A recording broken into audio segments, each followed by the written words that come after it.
Hey guys, it's Julia. Last time when I was in Bali, I filmed a What's in My Travel camera bag episode, and I wanted to film another one for you guys while I'm in Hawaii this time because every time I travel somewhere new, my camera rig is completely different, so I thought it would be interesting to share what I have with you all, and I laid it all out here on the floor. So we're about to go through everything that I have in a moment. So this is the majority of my camera and computer gear set up here. I'll start off with some obvious things. We've got all my Canon batteries plus one that's in my camera as well, so there's that. We've got a card reader that has CF and SD card readers. Then I've got my iPod Classic. I have a USB car charger, just in like when I was hiring a car. I thought that would come in handy to charge my phone and charge out batteries. The next thing that I have are my Canon and Sony battery chargers, as well as a power bank, which this one is such a total lifesaver. I love this power bank. I think it's really important to have a power bank while you're traveling to keep your phone charged. You can also charge batteries for cameras if you're desperate and you really need them charged. I only have one with me. Usually when Dan and I are traveling together, we have about 3 or 4, I think, so we never run out of power, like ever. The next thing I have with me are lots and lots and lots and lots of hard drives because, as you saw previously in my how to keep your files organized while you're traveling video, I have a lot of downloads to do. I have to download my vlog every day, I have to download my photos every day, and I have to make sure they're all backed up just to make sure that I don't lose anything and there's no errors in that about like losing files or files getting corrupted, because there's always at least 2 copies of everything, usually 3 with the photos, because I always keep them on my SD card and they never go anywhere. The next thing I have is my MacBook Air. And I didn't bring my MacBook Pro this time because I wanted just to use something lighter and just to see how it was using it. So far the MacBook Air is holding up pretty well. I haven't had any issues editing photo on it. I even managed to edit a vlog on it as well. So it's not a pro computer, but it is actually quite powerful and I haven't had any issues with it. So I might continue traveling with it because yeah, it's just so nice having a tiny light computer that I can even take with me out like in the day, because my MacBook Pro is huge and pretty heavy as well, so the MacBook Air is a really nice difference. And then with the usual stuff, I have my Canon 5D Mark III with my 35mm lens on that, and once again I still have not changed the lens bracket thing. It's still the against me wristband. I'll get it changed one day. And I have the beautiful camera strap that Dan got for me for Christmas on it as well. I love this camera strap, it's so beautiful. It also feels really nice, and I love how it's a bit thinner than most camera straps are a little bit thicker. This one is just, it's perfect. And the next thing that I have is a backup Canon 5D Mark III and a 50mm 1.2 Canon lens. I've mentioned this before, but I always bring a backup camera and a backup lens with me. The 50mm is kind of a backup lens, and then it's also a lens that I can use if I need a closer focal distance. I never really shoot with zoom lenses when I'm traveling. I prefer prime lenses because of the quality.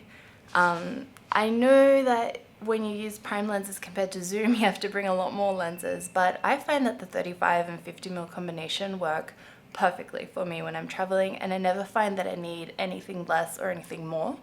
So I love just bringing those two, and I feel comfortable with that, and it's nice that I have a backup lens just in case something happens to my 35. So that's my reasoning behind shooting with prime lenses rather than zooms. And then on to the interesting stuff. We have the GoPro 4, and I've got a underwater housing for it. I have not had the chance to shoot with this yet, unfortunately. It's been just kind of like cold and rainy here in Hawaii, and we haven't really had time to swim, but hopefully when we head over to Kauai or Maui, we'll get a chance to swim in the ocean. I'll have a chance to use this. And I also have the Mavic Pro drone. which sadly I also have not had a chance to use yet because it's been extremely windy in Hawaii since I've gotten here, and it's not advised to use this in the wind. I'm also not a very pro flyer. I've only had this for about a week before I came to Hawaii, so I've only practiced using it maybe like once or twice, so I feel a bit nervous about it. But again, hopefully when we go to the other islands I'll have a chance to fly it, or maybe even today. I'm not sure, we will see. And then with the Mavic Pro comes the little controller as well, and whoops, it's upside down. But with the controller you basically just open it up both sides and you put your phone in here, and then you use your phone to control the drone, at least to see what you're filming, and you use the controllers here to fly the drone around. Well, that's pretty much what's in my travel camera bag. I then also wanted to go through, you guys had a few questions online about travel photography and doing photography like while you're traveling, and I wanted to answer a few of those questions, so let me grab my phone and we'll get into it. Let me just ask Twitter, the Twitter world. So I'm gonna jump on Tumblr because I had a lot of questions about travel photography there, and I want to just answer at least a few of them for now. I should have brought my coffee. It's all the way over there. Alright, I have my coffee and I have some questions from you guys. So I've got my laptop here. First question is, which zoom lens would you recommend? So I personally don't use zoom lenses. I love using prime lenses because of the quality and the depth of field. Like I love prime lenses. Like that's what the style of my work is based on. But if I had to recommend a zoom lens, I would probably recommend the Sony 24-240. Especially for vlogging, because that means you can get a super wide angle of yourself and you can zoom in super far away and get some detail shots in the background. At the moment I'm vlogging with the Sony 28mm. Oh, that's the other thing that I didn't include in what's in my camera bag, is I've got the Sony A7S with the Sony 28mm lens plus a Tascam mic with a wind protector on it, and that's what I'm using for vlogging now as well. Yeah, so I would recommend the Sony 24-240. I've heard great things about it. I've never tried it myself, but it seems like a good lens. If you had to give up all your lenses but one, which one would you keep? Definitely my 35mm, because I love that lens so much. It's on my camera 90% of the time. I only really switch lenses if I need to get a specific shot, but I love shooting landscapes, portraits, close-ups, food photos. Like I love shooting everything with my 35. It's like such a perfect all-rounder lens. Next question is, do you have a tilt shift lens, or how do you get that cool effect on some of your photos from your latest blog post? I do have a tilt shift lens, but I don't actually use it that much because, once again, it's a lens that I would use maybe once in the day for like a specific photo or something. In saying that, it's a wonderful lens, but I don't think I would travel with it. I would probably just use it at home, like if I'm going somewhere in Australia, because it's big, it's heavy, and again, I'd only use it for like one photo in the day. The next question is, what changes with protective filters? So I'll just show you. So here we've got my 35 Canon what? Here we have my 35 1.4 Canon lens, there we go, and it's got this UV protective filter on it. It's just this little ring just around here, and basically it's called a UV protection lens, and essentially what it does, or what I like to use it for, is to protect my lens. So instead of, if I'm holding my camera like on my shoulder and like I swipe past something and it scratches the front of the lens, instead of paying $2,000 to get a new lens, I would only be paying like $100 to get a new UV filter. So hopefully that makes sense. But yeah, that's why I use them. It's nothing to do with like photography or style or what a photo looks like or anything like that. Hi Julia, I maybe have a silly question. You said no questions are silly. If there's something you want to know, I'd be more than happy to answer it. You said you have tons of external hard drives. Do you store more than one copy of your RAW files? They're eating up space on my laptop and desktop, but I only have one external right now, so I'm super paranoid. Do you back them up too, or just your final images? Thanks so much. My system while traveling and my system at home is pretty much the same. So what happens is I like when you're shooting every day for clients and for people, there's no room for error. You can't lose files for people, especially like weddings or travel photography. They're just moments that you're never ever going to get back. So what I do is when I get home from a shoot, when I'm traveling or at home, I download the photos onto an external hard drive, so nothing goes on my computer at all. Everything goes straight on an external hard drive that I edit from. And once that's downloaded, I back it up onto a second external hard drive, and that's my backup. And then what happens is I also back up all my photos onto a little external hard drive, just like this, which comes with me everywhere I go. So if the shoot has not been finished yet, I back up all the raw files onto this. But once the shoot has been finished editing, I've delivered it to the client, they're happy, then I only keep the final photos on the little hard drive, and then I keep the raw files on 2 backup hard drives. If you're just doing photography like for fun, or you're just starting out and you're not really getting paid too much to be able to keep up with all the external storage, because I understand it gets expensive after a while, I would recommend to at least have 1 copy of your raw files on an external hard drive somewhere that you can plug into your computer and access whenever you like. I just have to go to the extremes because I work in the industry professionally, I can't even speak. Yeah, so hopefully that answers your question. Next question we have is, how do you get such beautiful pictures of buildings? I'm thinking particularly of the ones you took in London, they're just so lovely. Do you use particular camera settings? I can never get my building and landscape pictures to look nice. My advice for photographing buildings and landscapes is, first of all, to stay away from shooting in the middle of the day when the light is harsh. The same goes for portraits, like any photos really. If you want like beautiful photos, you should photograph something when it looks beautiful in real life. So for example, early in the morning, or when it's overcast, or at sunset, or even at night with like a tripod and a long shutter. So that's my first advice. Particularly in London, the majority of my photos were taken either at sunrise, sunset, or dusk, because we were working in the day with our client that we were over there for.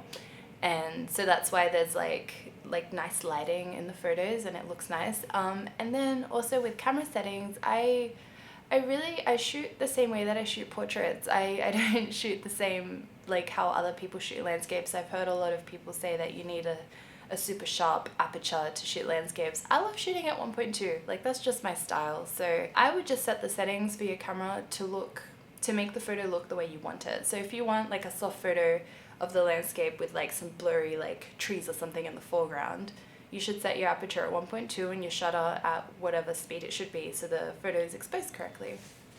Yeah, don't follow rules, just go by your own style. That's the best advice I could give you. If you go on a road trip and can only take 1 lens, which one would it be? So I said before, if I only could pick 1 lens, I'd pick my 35, but I was thinking that was for more like general photography. With a road trip, I would bring my 24 Sigma lens because the wide angle of that lens looks amazing when you take photos inside the car and out of the car window, and yeah, I love that lens for road trips. I always bring that with me when Dan and I go camping. Yeah, so it would be the 24. Hi Julia, I have a favor to ask you. I remember when you went to Poland, you got worried about your camera film and you took it with you at the airport. I was wondering if the X-ray machine damaged your film. I'm going to travel soon with my film camera and I'm getting a little worried. So I went through a lot of X-ray machines because we were catching a lot of flights, like international flights and then little flights, so it went through all the X-ray machines and my camera film was fine. I do believe that if you have film that's over ISO 800 or about 1000, that it can get damaged in the X-ray machines, but if you've just got normal like ISO 400 film or Polaroid film, it's totally fine with the X-ray machines and you shouldn't need to worry. If you are super paranoid about it, you can always ask the person working at TSA or the X-ray machines if you can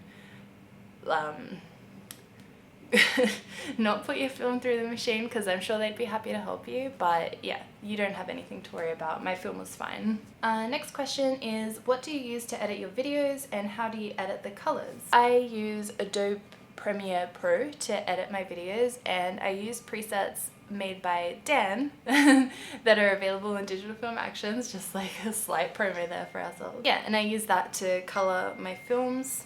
Just getting text. I use that to color my films. I use that to color both my vlogs and my creative travel films, and so does Dan. Dan edits the same as me on Adobe Premiere Pro, and editing with his presets, of course. Next question, and I think this will be the last one, we'll just wrap it up here. This one says, I'm so shy to take photos in public. I even can't take out my camera from my bag. Did this happen to you in the beginning? How can I get over this? I totally understand feeling shy about taking photos in public, especially if you've got a professional DSLR. It can be quite big and people might be like looking at you because you've got this big camera, but something to keep in mind is that most of the time people are looking because they're more intrigued about what you're doing and like what camera you're using. The amount of times that people have come up to me that have been staring at me for a while and then finally build up the courage to come up to me and they just ask me something like, oh, like what camera do you use and what are you taking photos of? And most of the time it's just genuine curiosity, not that they're laughing at you, or you know, there's nothing to be ashamed of about wanting to take photos out in public. I also find that I'm actually more confident when I'm traveling to take photos out on the street. So if I'm back home in Sydney, I probably would never take my camera out like and shoot photos on the street because I live there. But when you're traveling, just remember that everyone that you walk past, everyone that sees you, you are never going to see them again. So there is no reason why you should be shy or you should be embarrassed about taking photos. Just think about it as it's a moment that is never going to happen again. So you may as well capture it and just like tackle that insecurity, because when you start doing it, you'll forget about everything that's around you. And yeah, I don't know, hopefully that helps. Well, I hope you guys enjoyed seeing what's in my camera bag and seeing me answer a few of your questions. If you have anything that you want to know, please leave it in the comments below. And as always, thank you so much for watching, and I'm going to continue with the vlog now. Alright, bye!